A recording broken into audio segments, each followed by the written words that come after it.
This podcast is part of the Michigan Sports and Entertainment Podcast Network. Go to michigansportsandentertainment.com for more great podcasts. You know who I can do without? I can do without the people in the video store. Which ones? All of them. This is Massive Late Fee with Mike and Mark.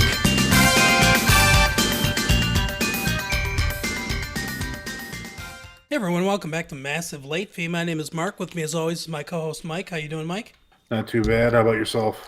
Good. It's been a good week. A little under the weather. Kids brought sickness into the house. So if my voice sounds a little nasally or otherwise disturbed, that's why. On to the news this week. We've got some doings going on in the news.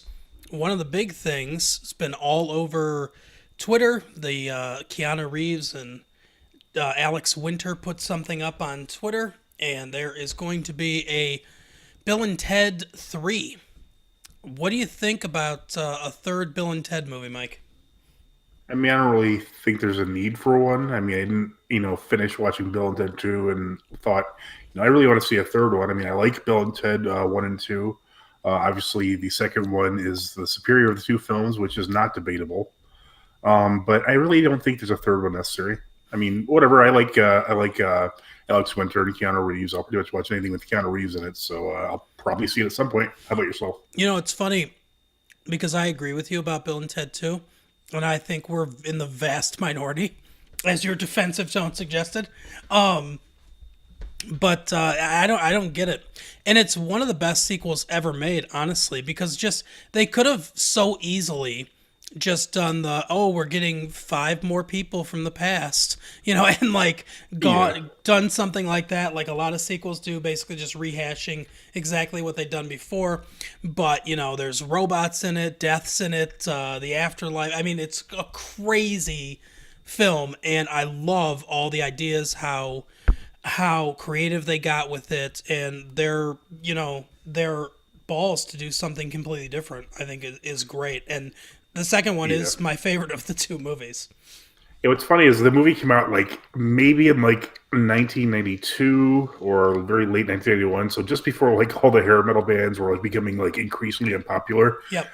They released a movie with nothing but references like hair metal bands. I know. I don't know if you remember this, but on the VHS tape, there was a contest at the beginning that you could win a. I can't remember exactly what it was. You could win you could go to a private concert with the band Slaughter. But I think by the time it hit the shelves, people Slaughter. Who wants to see them anymore? Everyone was obsessed with Seattle music. I can see a private concert with Slaughter. I just have to go to the local coffee house. Right. Oh God, yeah, that is hilarious. I heard that William Sadler is coming back to play I heard that Death. too, actually. So that'll be interesting. I don't know exactly what they're going to do with this third one. If they get as creative with it as they did with the second one, like you said, I love Keanu Reeves. I like Alex Winter. I will definitely check it out and see what it's all about. Oh, speaking of Keanu Reeves, did you see the newest trailer for John Wick 3? Yes. Oh, that looks so awesome. John Wick 3 Perennium, or whatever it's called. Perennium? It's not called that. Oh, Lord. Parallax or whatever it is. I don't know. Know that your grammatical errors have tainted this conversation. It's Parabellum. Yeah, Parabola. That's right. Which is also the technical name for the 9mm round. Yeah, that's true. You told me that before. I remember that sort of. But Charlie Kaufman is making a Netflix movie. Brie Larson was supposed to star in it, but she has dropped out, I assume, because she got her first Marvel check and has decided that she doesn't need to do small movies anymore.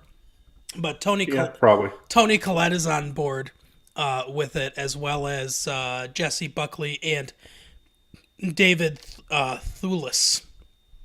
Huh. Yeah, the great David Thewlis. Not really, no. The movie is called I'm Thinking of Ending Things. It's based on apparently a wildly popular novel I've never heard of by Lane Reed. Or that could be an Okay. I. It might be Ian Reed. I Oh, don't it know. could be like Ian Banks. Yeah. But anyway, so Kaufman's gonna write and direct the film. It's supposed to be a psychological thriller. Interesting. I mean, Charlie Kaufman. Obviously, I'm a fan. I think you're. Yeah, I mean, I think you're a I like fan what of I've him. seen. I didn't see. Was it Synchronicity or was it the one he did after? What the hell is that name of that movie? The Orchid, not the Orchid Thief adaptation. Right. Yeah. Was that? Or no, maybe Adaptation. that was what's his name? The other guy. Shit. Steven Soderbergh did something called Synchronicity. I don't know if it's the same title or what. But it was like some strange movie. No, that's not. That's not what it's called at all. It was like there was like a large warehouse that like had like a perfect replica of like the city of Manhattan. I think. Oh, I know what you're talking about. Yeah, I didn't see it though. Yeah, I didn't see that one either actually, but I like it adaptation. I like Eternal Sunshine of the Spotless Mind. I think it's a great film. I didn't see that one. It's a really good movie.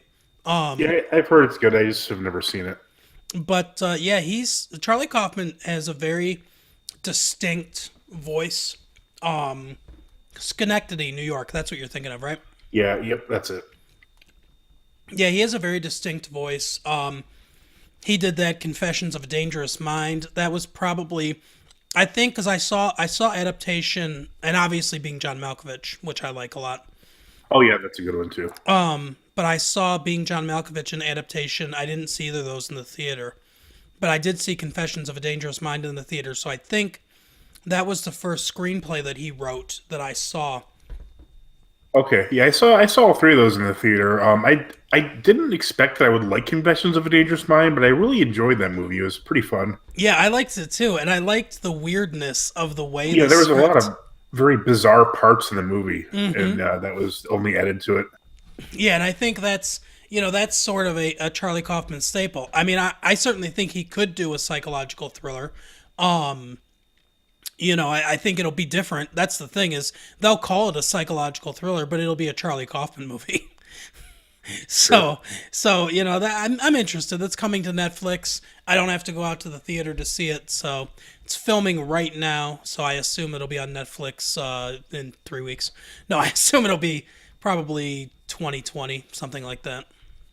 Isn't there a new service coming out today as well by Apple, like their streaming service? Yeah, I have an Apple phone, so I just got an email about This just did. right, all the quote unquote exciting things that And what's Apple funny is is that doing. didn't Steven Spielberg help launch? Help launch Like what? he had something. He had something to do with it. Like he was like part of the announcement or something. Yeah, I think so. So now we know why he doesn't like Netflix. Right, because he wants this one to be successful. Yeah, I don't. One thing that I saw on it because I haven't done a lot of research on it, and when you talk about the big entertainment companies, obviously it's Disney and Netflix, Apple, and that's pretty much it. I mean, those are the three big ones. So Apple owns a certain percentage of Hulu, I think, and them getting into their own streaming service, since obviously Disney's going to do theirs as well, makes sense. Oh, Amazon is the other. I mean, Amazon's a little on the fringe because they have some good stuff and they have some good originals, but obviously they haven't had the time to build up what Netflix has done, or for that, if you consider all the Disney movies originals, since obviously they made them, what Disney's done because they have a enormous back catalog. But one thing that I thought was interesting about this Apple thing is that they have an arcade feature, so you can play, I think, games and stuff on the streaming service as well, which could be something that tips people over the edge as far as wanting to get this one Yeah, on. but then like Amazon will just rip it off, and then on Netflix will it'll be very unique for very long. Right, exactly. That is what happens with this stuff all the time. But yeah, I will probably check that out, at least read a little more about it. I doubt I'll get it. I don't really want to get any more streaming services. You don't need six streaming services. Right, I know. I have what do I have? I have Netflix. I have Amazon Prime. I think that's all I have right now. But I had Hulu at one point. Nope. never tried anyone other than those main ones, but yeah, it's pretty nuts, you know. Yeah, we have Netflix Prime and Hulu, and like I told you before, we have YouTube TV for TV instead of Oh yeah, I a was regular thinking cable thing. I still need to check that out because that might be the way to go. It's cheaper for us. That's why I like it, and it's it's got a pretty good listing of channels, and they try to add more all the time. But Well, that's probably good in some way and probably bad in another way. right.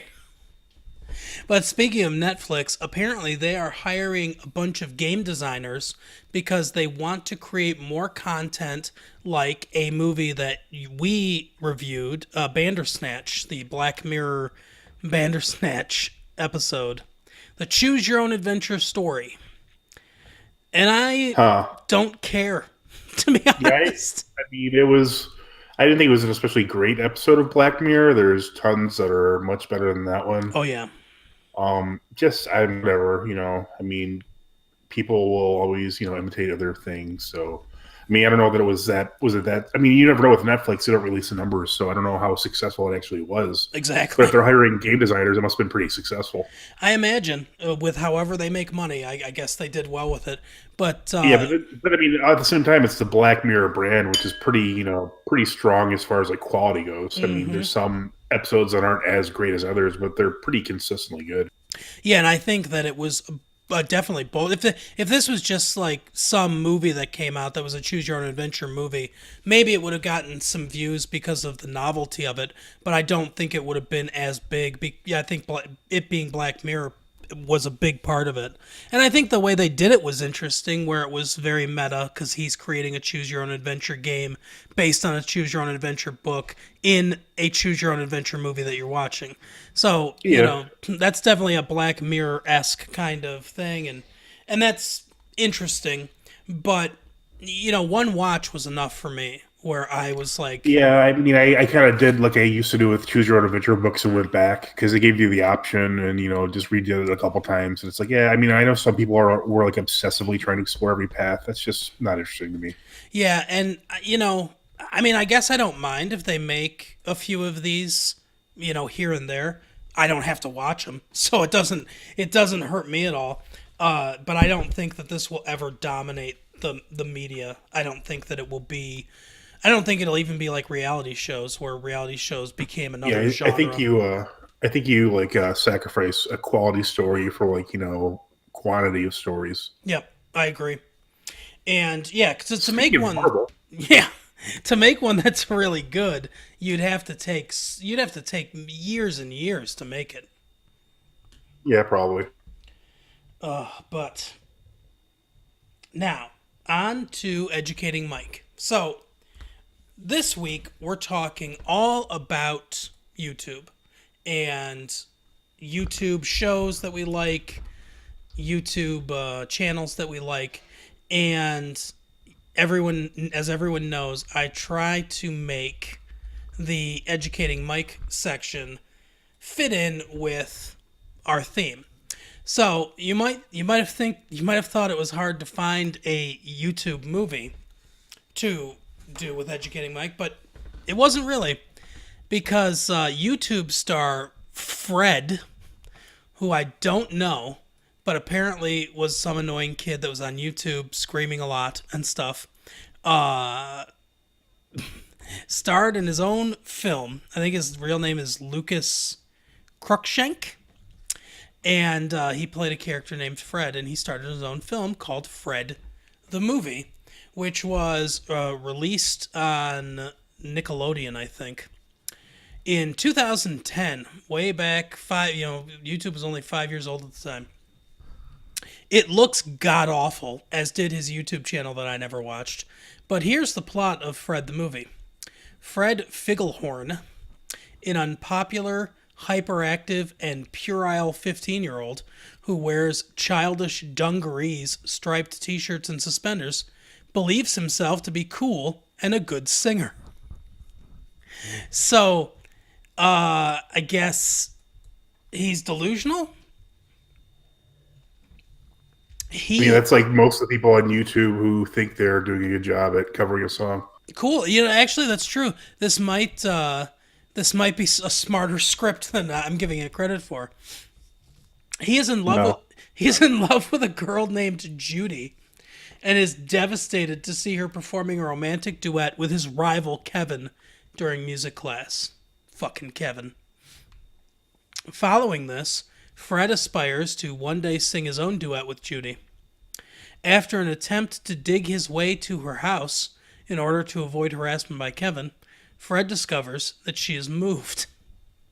Thus, Fred embarks on a journey to find Judy's new house and sing with her there. So the plot of this movie is find someone's house. They got a whole movie out of the premise walking to someone's house. Okay. During the quest, which seems to be a grandiose name for a walk, Fred encounters myriad characters, including an anthropomorphic deer, a bedraggled bedraggled childhood friend who has gotten lost in the forest years earlier, known as Little Evan Weiss, Rachel Weisz's son, a neighborhood girl named Bertha, and a boy named Dirth with a because it's Fred backwards. That's so funny. With a personality diametrically opposed to his own. So, I guess Dirth is totally chill, popular, wears stylish clothes, is a really good singer, and believes he's a loser. Eventually arriving at Judy's home, Fred discovers that she is hosting a party to which he was not invited. Fred is bullied by her guests for his poor social standing at school and his eccentric personality. So it's high school. Kevin then shoves a pizza onto Fred's shirt, causing him to vomit on Judy's party dress. And then it says in parentheses, accidentally, as opposed to him purposely throwing up on Judy's party dress. They wanted to make sure that we didn't get confused.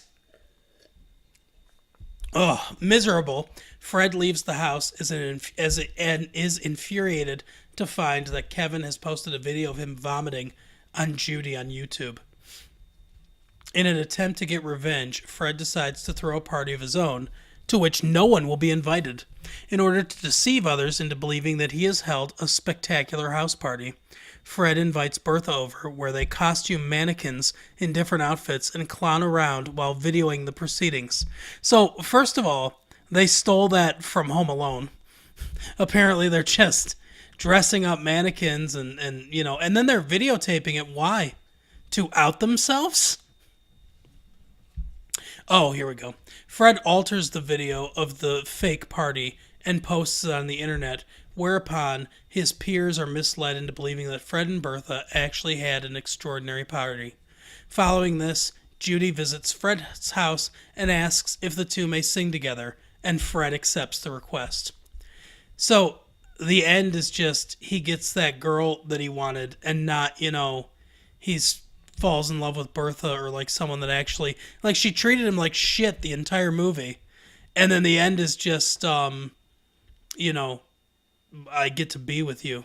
That seems a counterproductive lesson. Yeah. Do you think at the end of writing the script, whoever did it was like, yes, finally, I got it? That's what I always wonder about these terrible movies. Like, is someone like actually satisfied with these? Yeah, I don't know. Who knows if they just shit out a script as fast as possible because this guy was popular at the time. I mean, I've never heard of him, and I don't think he's popular now. So, they wanted to strike while the iron was hot, or if they really thought that they did a good job. Apparently, John Cena is in the movie, and he plays his imaginary father, who appears at different times in the film to give him encouragement. Oh, so it's just sad at this point, then. Yeah. His imaginary father? Does it say what happened to his actual father? No. Does his father have an evil counterpoint also named Dad? apparently. It is a palindrome. Who would play that? The guy I don't know from who the opposite of John Cena is. I'm not super familiar with John Cena. I know he's a wrestler. I think it would be that guy from the Police Academy movies. Sweet Chuck? Is that his Sweet Chuck. He's probably busy. Oh. So, some negative reviews on IMDb. No talent. Watched Fred the movie. Plain horrible. This kid simply has no talent. The kids from iCarly, for example, they have it. So the guy's bar is low if he thinks the kids from iCarly are talented. This YouTube star with a question mark. That or a pedophile, possibly. Right? I mean, what does it exactly mean in this context? They're 12? Yeah. I've seen parts of that show. They do not have it as far as acting talent goes. No, not at all. You know, it's funny because he says this character is way beyond stupid and not in a Pee Wee Herman or Ernest P. Worrell funny stupid kind of way.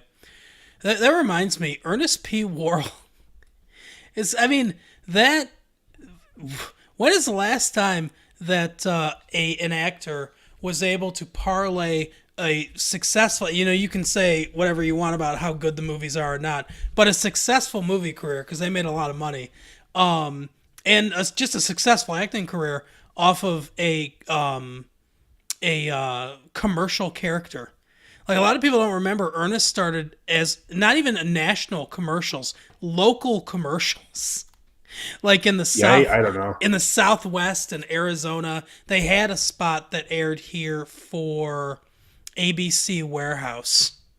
But I mean, holy hell, that guy made a lot of money from a commercial character. I want to see the parents' guide on this because, you know, it is supposed to be a kids' movie. So let's take a look at what parents have to say about this. Here we go. Okay, so sex and nudity is mild. This is the best way. The educating Mike section should just be this section all the time. Fred finds Judy very attractive, comma, he stalks her. I love how direct it is. For the sex and nudity part, Fred finds Judy very attractive. He stalks her. Like, the first part of that sentence is a justification for the second part of the sentence. He is shirtless on occasions. Not sure exactly how that goes with him stalking her, but okay. Fred goes to a dry cleaner's and takes all of his clothes apart from his underwear. What? We see him just with his underwear. Takes off. I think it's supposed to be takes off. It says takes of, but I think it's supposed to be takes off all of his clothes apart from his underwear. That makes sense. So if you want to see Fred in his underwear, I guess this is the movie for you. Fred describes Judy as a smoking hot babe. Kevin is in love with Judy, and in Fred's dream, Kevin picks up Judy, who is with her panties and bra, and both kiss and sing. Whoever wrote this either was actively having a stroke or is a pedophile, because they could only type with one hand on the on the keyboard, because there is a lot of errors in this. I think if you were having a stroke, you would probably call the ambulance. That's true. So it's probably not that one. Violence and gore. Here's the first entry. Fred is threatened by Kevin. That's a lot of violence. Fred's dad says that he needs to man up and implies that he needs to beat Kevin up. So implied violence, I guess. And they call that severe. That's marked as severe violence. What's this movie rated? Like G or PG, probably? I think it was a TV movie, so I'm going with like TV. Let's see, I gotta go down. TV PG. What's that guy up to these days? I wonder. Right? Severe. Scenario number 2. He's hanging by his neck in his fucking closet. Alcohol, drugs, and smoking. Also severe. Fred's mom is often portrayed and drunk. That's supposed to be as drunk and lazy. She's lackadaisical. They spelled that right, though. And, How? and delusional. And never gives Fred good advice. This can be seen as his mom being drunk. Another person who's guilty of that, Fred's agent. Right, exactly. Frightening and intense scenes, also severe. Fred has a flashback of his friend going into the woods to get a ball and never comes out. It's so frightening. Fred goes into the woods 10 years later to find his friend in the wood with the ball and can be seen with his shirt tiny and small and him having a beard, portraying that the kid was stuck in the woods for May years. This can scare children. Did a child write this? Maybe, but you know what the mess up part is? There's 3 of these movies. Yeah. There's Fred 2, Night of the Living Fred, and Fred 3, Camp Fred. It is like Ernest. Where's Fred 4? Fred goes to jail. I don't know. He's just trying to steal Ernest's gig. I should note, though, that in Fred 3, he only plays Fred Figglehorn. He does not choose to play Durf as well in that one. Oh, God. Durf gets murdered. He joins the shallow grave that Fred's dad is in. Could be. Oh, God. It was suicide. He shot himself in the back of the head. Right, exactly. Twice. Oh, so that is... that's educating Mike. You can tell I'm sick. I am not on the ball right now. But, Oh, wait. Time for my favorite segment. What have you been watching this week, Mark? oh, yeah. So I watched more of You. Interesting movie, or TV show. You know, the way that they make this guy sympathetic, because, I mean, the guy's a stalker, and he kills people. Is his name Fred Figglehorn? Right. But the way they make him sympathetic is that every character, including the one that he's in love with, is some, like, weird millennial douchebag hipster stereotype. So it's just you, like, fucking hate everyone else so much that you just by default have to root for him. Which seems like a cheat to me. But I've been watching that. I've been watching some of the other stuff that we're going to talk about. And I'm trying to think what else I've watched besides that. Nothing really. I'm going to see the movie Us soon. So I'll probably I wanted to talk see about that, but I didn't have time to, unfortunately, this weekend. Yeah, me either. I was super slammed this whole week and weekend. But Yeah, I did read the spoilers, though, and it sounds interesting. Yeah, I'm definitely going to see it probably coming up this weekend. So might talk about it on the next episode in the What You're Watching section. What have you been watching, Mike? I'm back on the American Gods train. Okay. I kind of gave up after last season because it's just going so far off from the source material that I just didn't care for it. And that's kind of what's happening now, too. Like, some of the characters that were very minor characters are just, like, lead characters now. And they're like, oh, okay, this guy's here. It's just, like, basically they're throwing in everybody who, was in the series the first time. I know, I still like it. I mean, the performances are really good. I like Crispin Glover plays Mr. World, I believe it is. And then I realized, actually, that... what's his name? Dean Winters, I think. He's the guy who plays Mayhem in those Allstate commercials. Oh yeah, I like him. Or Nationwide, I don't know. He was in the show Oz, which my wife and I like quite a bit. He plays a character as well. Good acting. It's not what I like as far as the story goes, but I mean, it's still something I'll watch just because it's okay enough to watch, I guess.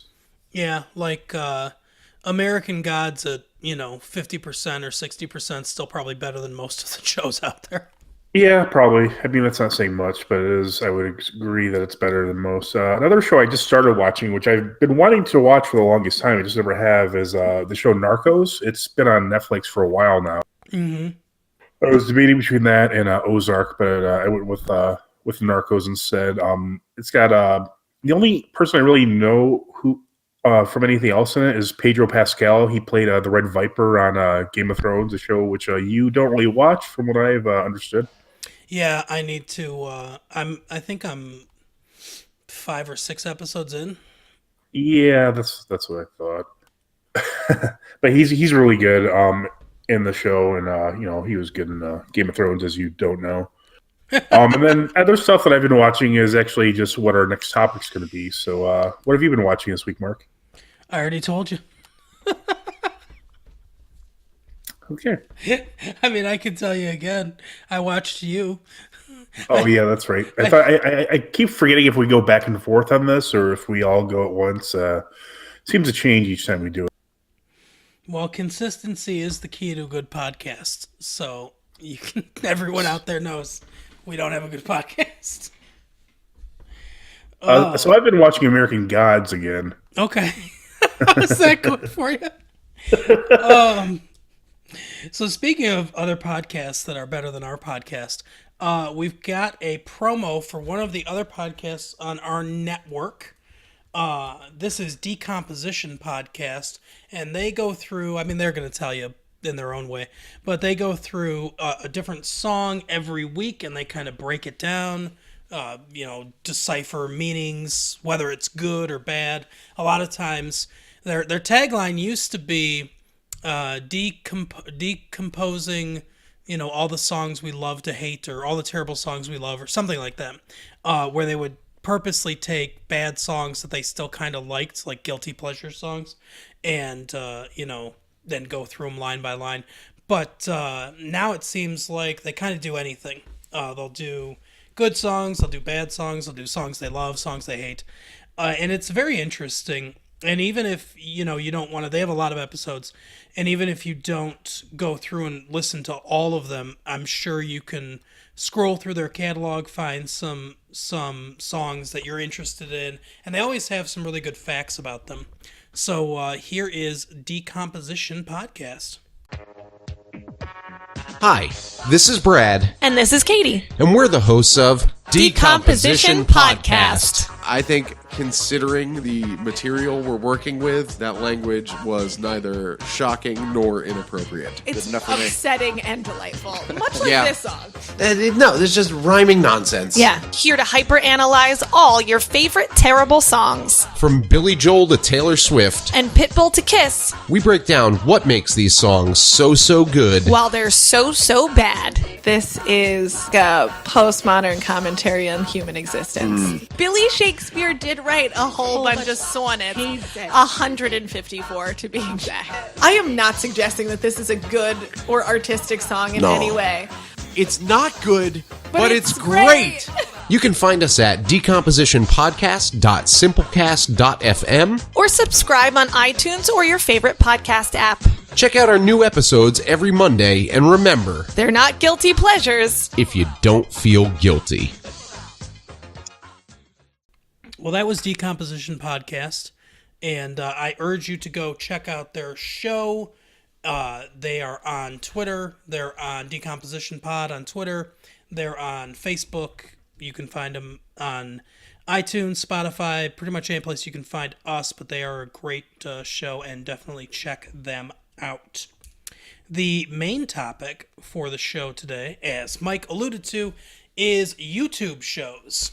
So, I know we did the streaming episode, but we focused a lot on Netflix and some on Hulu and Amazon, and we didn't really get into YouTube as much, and there's a lot of really good YouTube shows out there.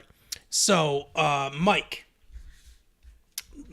I guess probably the best way to do this is we'll go back and forth like we usually do. So you'll say one, and then I can say one, and we'll just keep going like that. But what is one of your favorite YouTube shows?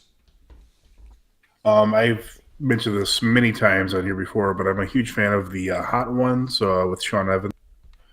This week, or the most recent episode at least, I think a new episode will come out when this comes out, was with the stand-up comedian Theo Von, who I'm also a big fan of. Yeah, we live tweeted that. Yeah, we did do that. It was like about a half-hour show. It was a lot of fun. We tried to get some other people in on it too.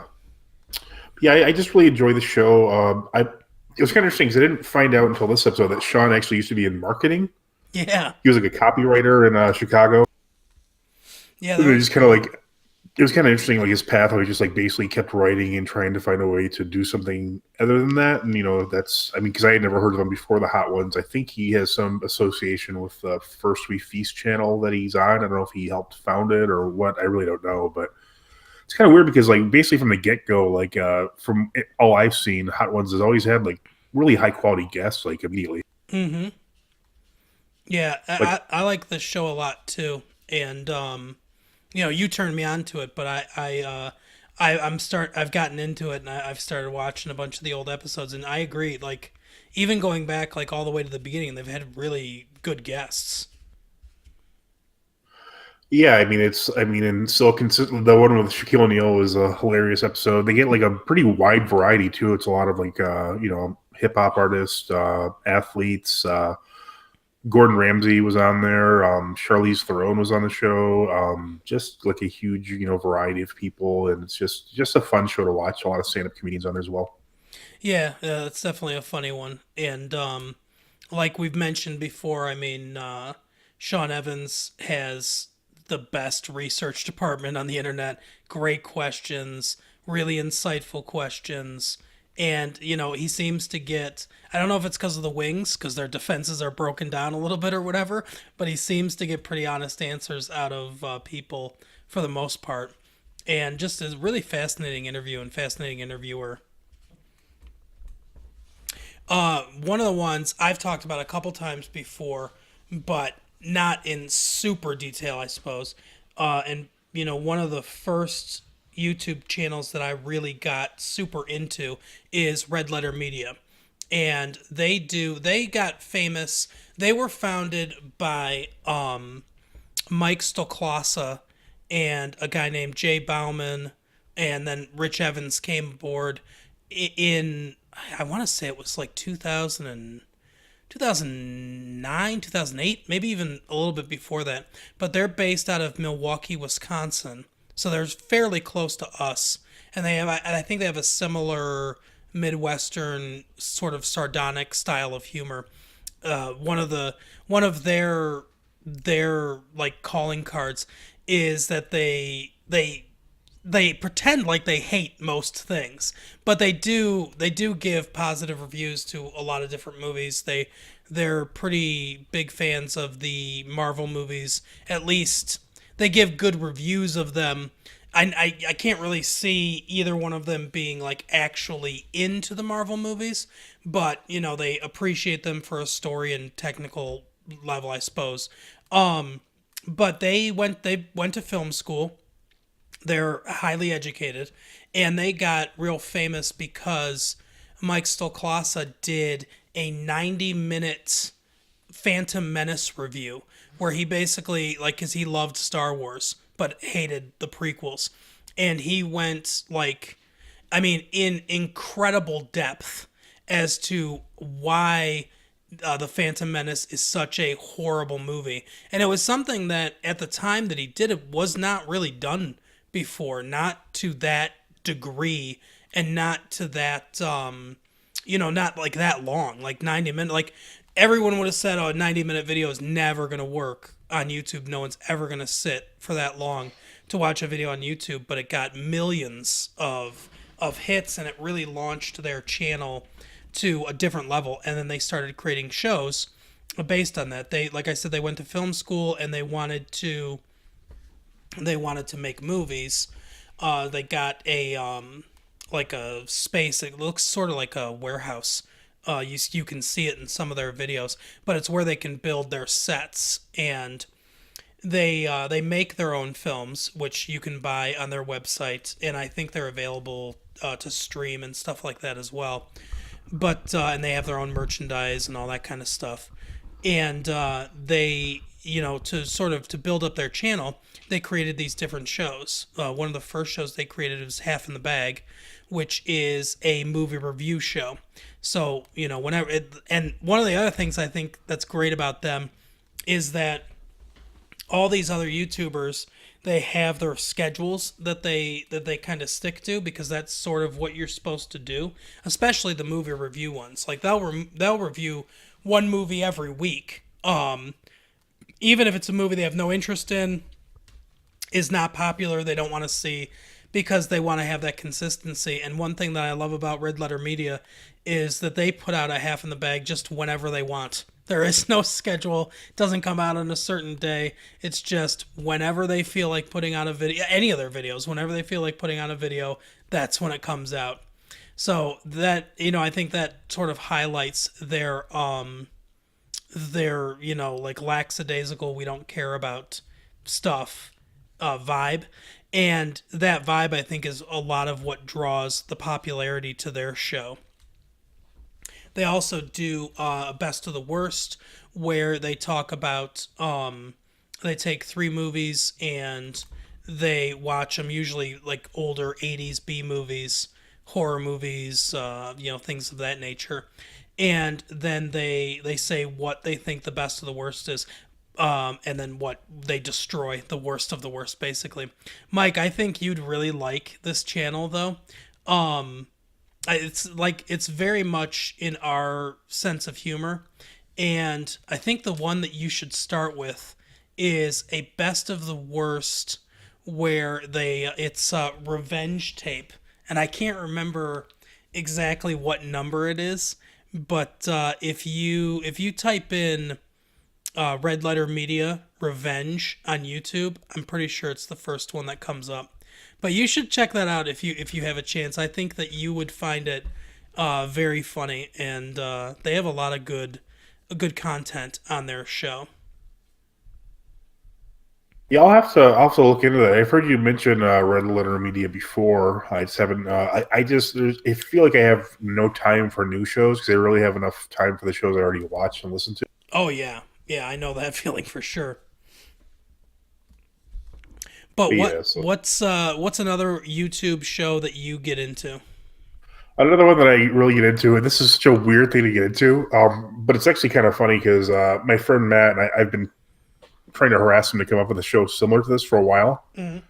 But this one's actually like a more like distilled version of that. It's Frankenstein's Lab. It's these 2 guys. The one guy refers himself as Frankenstein, and his cousin Rolo. They just kind of sit there and watch different clips, from different, like, they basically, I don't know how their show's even on YouTube, to be honest with you, because they just watch other YouTube clips. Mm-hmm.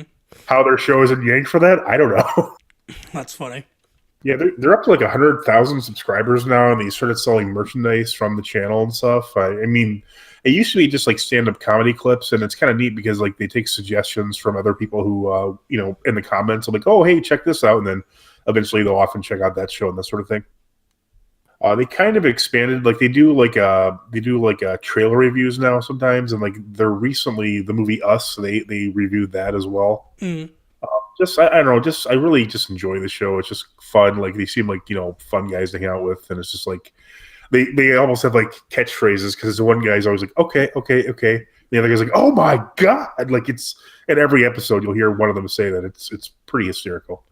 That's cool. Yeah, that's one that I haven't checked out yet that I really want to.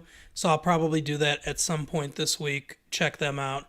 But, one of the things that I think is cool about YouTube is that, people like regular people that have like a good idea and are genuinely funny can get popular. I mean, not everyone that has a good idea and is really funny gets popular. It does still take a little bit of luck, but yeah, there's actually like shows that look like they're ripping off that show now. It's like there's one called like 2 Guys on a Podcast where it's like the same premise. I mean, I don't know what came first, but it's just like, okay, even that idea is like being imitated and copied.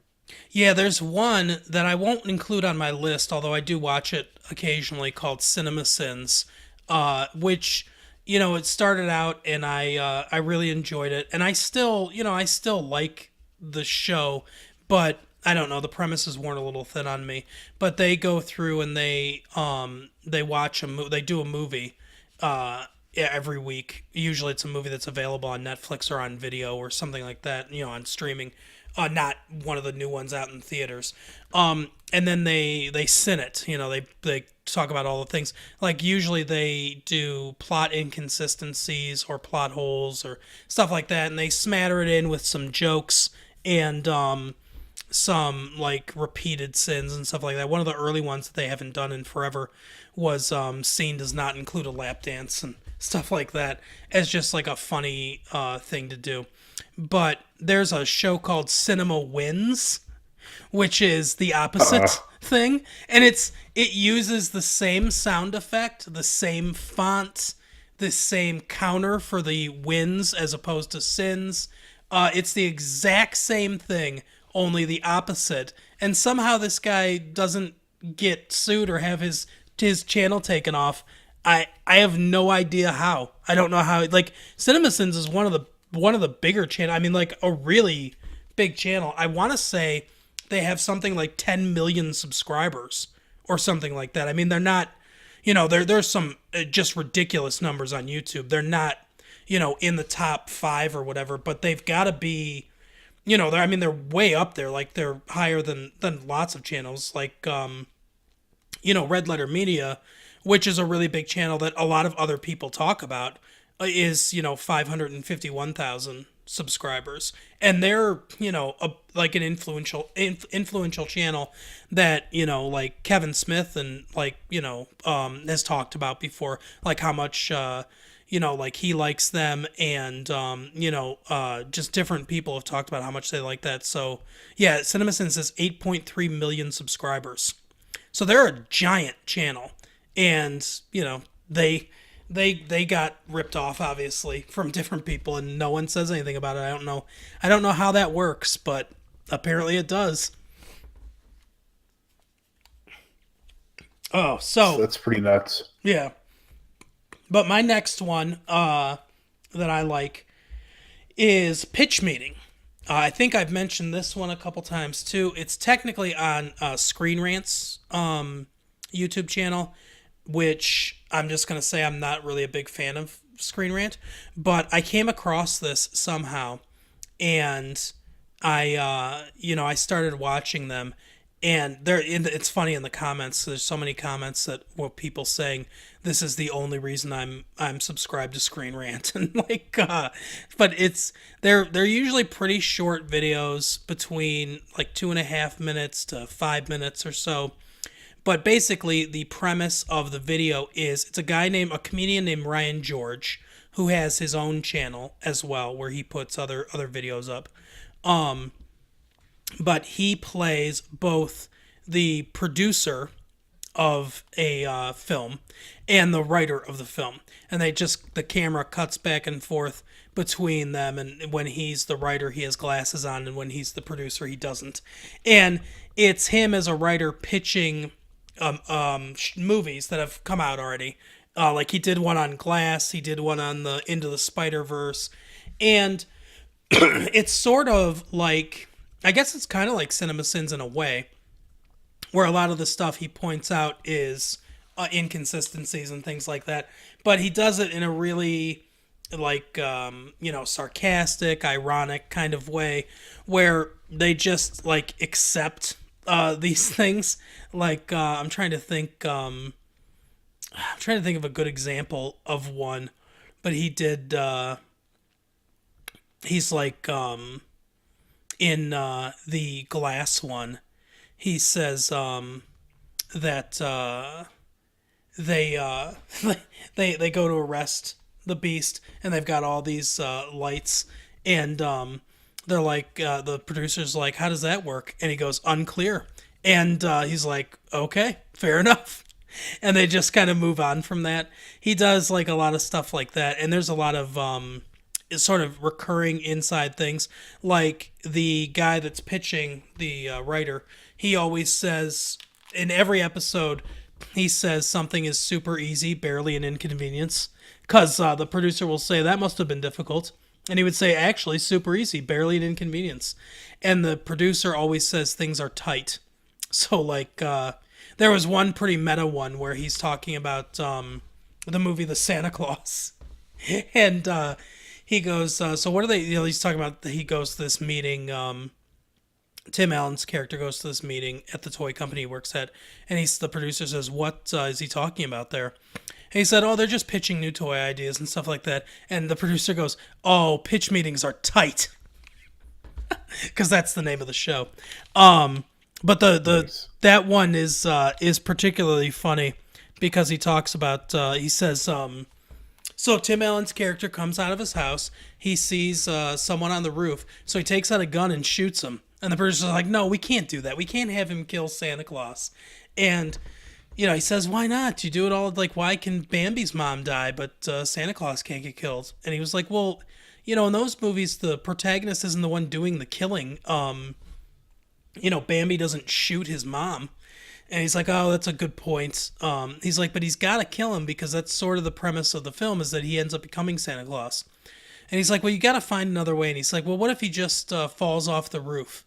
And he's like, okay, fine. And then he's like, but it's still pretty dark. Can't we just have Santa Claus sort of, give a little wave and then just kind of disappear?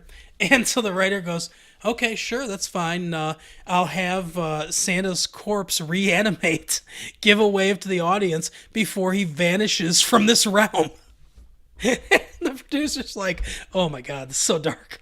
And so he talks about how when he puts on the coat, he becomes Santa Claus. And the producer's like, well, that's a pretty bad system. Like, what if some crackhead just put on his coat? He's like, well, then I guess you'd have a crackhead Santa Claus. And so they kind of go through things like that. And it's very funny, like the back and forth I mean, obviously they're not two people, it's one person. But the writing is very good in the series, and I think that's kind of what makes it so successful. But that's a good show that I like to watch. I think those come out twice a week, like on Wednesday and Saturday, I think, or something like that. But I'm not actually subscribed to Screen Rant because I dislike the channel so much I can't help but I can't subscribe. I can't bring myself to subscribe to it. So I just kind of check it periodically, and I'm like, oh, there's a new pitch meeting, and then I watch that. Nice. Oh, do you have any other ones that you watch? Yeah, pretty much the only other ones I watch are podcasts. Like I watch a lot of JRE clips, which are just some of the best of from the Joe Rogan podcast, which a lot of them are really good. Like he had an interview with Dr. Phil that I wouldn't have thought I'd want to watch, but the clips were pretty good, so much so that I downloaded the entire episode and listened to it. Your Mom's House is a podcast that's much better enjoyed if you watch it because, there's video clips and stuff that are pretty funny and a lot of stuff like going on. You can tell that they're obviously making jokes with their facial expressions and that sort of thing that wouldn't really translate over to the just audio only podcast. Yeah. Yeah, really just stuff like that I watch. And I'm looking forward to the return of Cobra Kai. I don't know when that's coming out, but I'll definitely watch that again. How Yeah, Cobra Kai is the only original show that I watch on YouTube. I know they've had a few different ones over the years. My wife used to watch one called Blue that starred that girl from 10 Things I Hate About You. Can't think of her name off the top of my head, but she's been in a lot of stuff. Julia Stiles? Yeah, Julia Stiles, yeah. Yeah, she was in it, and I saw a little bit of that. I said, yeah, it's pretty good, but it wasn't anything that I really wanted to watch. But Cobra Kai is the one that you could call a traditional show that shot like a traditional show and everything that YouTube has that I watched, and I love Cobra Kai, and I can't wait for that to come out. The only other thing that I really watch on YouTube is every once in a while I'll catch an episode of it's called A Very Special Episode, where and it's funny because it's sort of similar to a show I used to do on YouTube called Dumpster Diving, but but I have not had time for at all recently. But I wasn't aware of this show when I first started doing my show, but I bet a lot of people that saw my show would be like, oh, it's a ripoff, because I'm pretty sure they did start before I did. I can't remember what channel that. I think that's on. I think it's on Funny or Die. I think that's the channel that it's on. But I'll catch one of those every once in a while. And basically, it's where they go through an old television show, and they just kind of make fun of it. They go through an old episode and they just make fun of it. But that can be pretty funny. The guy that writes Dashel is his name, is very funny. And he's got the kind of voice where he can really sell the jokes. He has very good timing as far as jokes go. So now I'll catch that one every once in a while. But that's really kind of all else I watch. Like a lot of people out there, I spend so much time working and then trying to spend time with my family, doing this podcast for everyone's fucking entertainment, that I don't have time to watch a ton of stuff. But yeah. Another thing I've been watching, I've watched before, but Between Two Ferns with Zach Galifianakis, I've been rewatching those. Those were just fun. Yeah, I like those a lot too, actually. I saw the Seinfeld one fairly recently. I'm trying to think of some of the other ones I saw. I think he was at the Oscars or something like that, and he did. Yeah, there was like a two-parter. It was like Oscar nominees or something like that. Yeah, that one was pretty funny too. I like stuff like that just sort of kind of cuts down the pomp and circumstance and ridiculousness of the industry. That was one of the things I loved about Ricky Gervais hosting the Golden Globes. Is he's basically just roasting all the celebrities, yeah. and I think that's I think that's great when people do that, because Hollywood takes itself way too seriously a lot of times. Well, what's interesting about the Between Two Ferns with Jerry Seinfeld is I'm pretty sure it was at the end of the episode of getting coffee and cars, some combination of those words. Yeah. The Zach Galifianakis episode. I'm pretty sure it was that was on the very end of that, and they just copied it over. Yeah, I agree. I think they basically stopped their episode at his studio or whatever, and then they just walked in and did the Between Two Ferns. Yeah, that was pretty good. I actually did watch that Comedians in Cars Getting Coffee with Zach Galifianakis. I've seen a few. Yeah, I've seen a few. I've seen most of those. I really enjoy that show too. But it's I don't know when the next season's supposed to come out. Unfortunately, another show I used to love on YouTube, the Norm Macdonald Show. I don't know if that's ever coming back because he went to Netflix, and it doesn't seem like he's coming back to that. So yeah, I know that sucks. I mean, I was happy he was over at Netflix because I wanted more people to see him. But, if they were just going to cancel it, it's like I would have rather him stayed at YouTube because... because they yanked all that content, too. Yeah, I know. It sucks. And his show was just so great on YouTube. Yeah, I think it was like the other day, it was like the 5-year anniversary of the first episode with Super Dave, which didn't seem like it was that long ago, but I mean, I'm not shocked on the other hand. Yeah, and that was a great episode too. Yeah, that's always fun. Super Dave on podcasts is like when he was telling. Did you hear Norm telling when he was talking to Super Dave about he was going on some show? He's like, "Oh, what you do is you get yourself a nice pompadour." It's like, what are you talking about? Yeah. Oh my god. It's just like the most insane thing to say. Here's what you're gonna do. Nice. But I love the when they tell that joke about the chains and the slave. Oh yeah. He's like, Did you just say that? Did you just read or write that or something? He's like, no, I didn't write it. I read it. Did you just read that? I love how Norm always like, well, it's on this card here. Oh my god, that was one of the best. The first episode, bang, right off the bat, one of the best ones. And Yeah, I love it. Just a great show on YouTube. So hopefully, I'm sure Norm owns that content. So he probably voluntarily pulled it because Netflix wanted him to, so it wasn't competing with their show or whatever. So now that their deal is over, hopefully he'll be able to re-upload that stuff to YouTube. Yeah, I don't know why they wouldn't just keep it, because I don't think any of the guests were repeats. I could be wrong on that, but I don't think any of them were on the other shows, so why not just have it for free advertising? Yeah, I agree. They should have just left it. I think Dana Carvey might have been on, or not Dana Carvey, David Spade.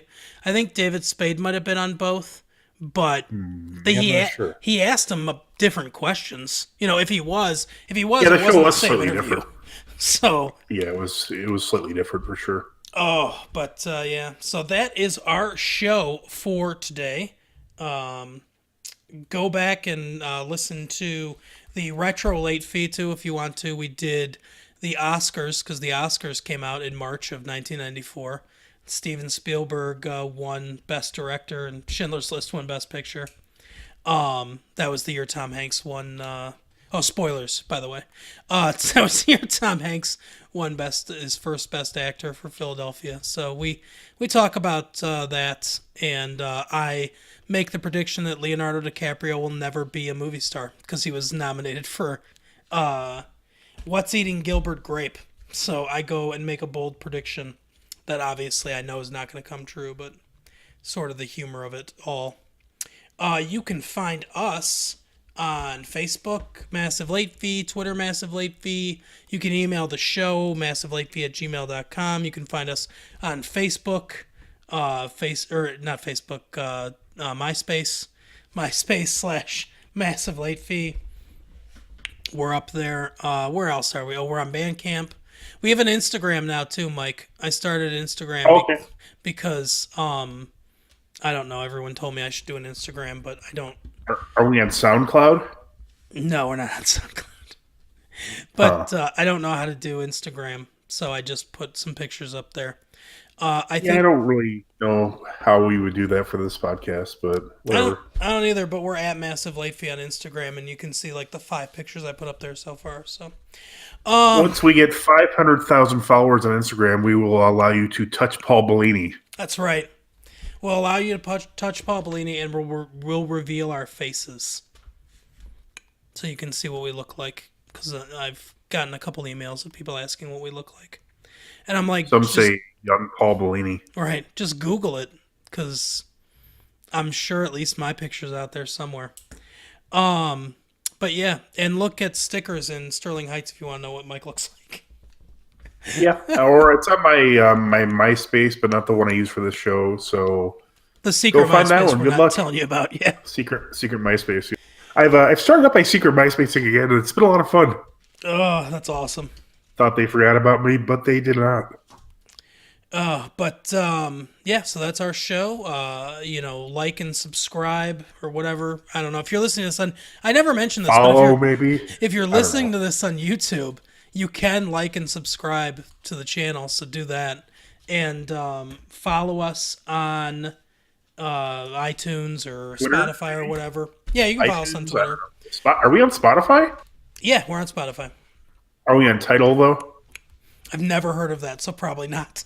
Wow. Okay. But you can write a review if you want. That helps us out a lot. Reviews are good. Tell a friend. Do all that stuff, and we'll be happy. And hopefully I feel healthier next week. But thanks for listening to this. Bye.